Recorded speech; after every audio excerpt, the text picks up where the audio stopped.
Today I want to talk about introducing solids, and I want to promise you that it's not as complicated as it seems. But I do remember when I first introduced solids to my first son that it just blew my mind.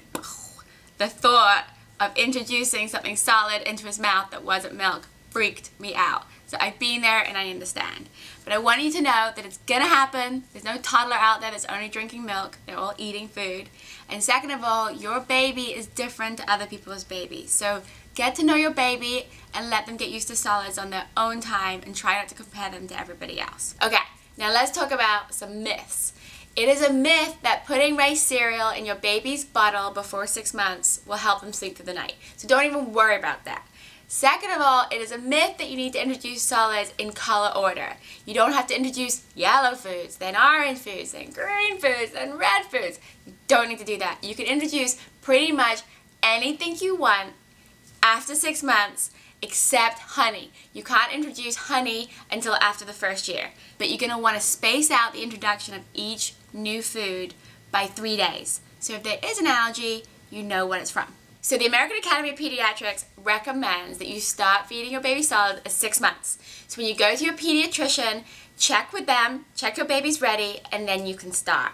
Now a lot of people like to use rice cereal or multigrain cereal mixed with formula or breast milk to begin, but you can do anything you want. You can use apple puree, carrot puree, baby food. You can make your own baby food, whatever you want, as long as it's the consistency of store-bought baby food, so it's not too chunky.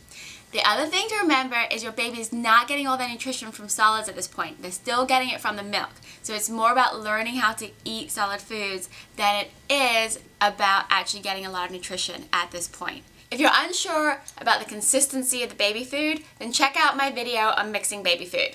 So when you're ready, it's exciting. You got your camera ready, you got your spoon, you got your bowl, you figured out a quiet time in your house. You want to make sure that your baby's not too hungry, that they're going to get frustrated, that they can't eat enough quick enough, and also not too full, that they just don't care.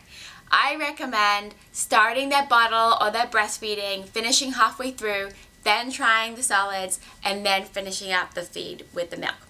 So enjoy it! Get going, get ready to have carrots all over your face because they're going to go everywhere, have your camera ready, and most of all remember, you will get there in the end, so have fun. Follow me at Rosie Pope for more useful information or go to rosiepope.com, and if you have ideas for videos you want me to make, just let me know.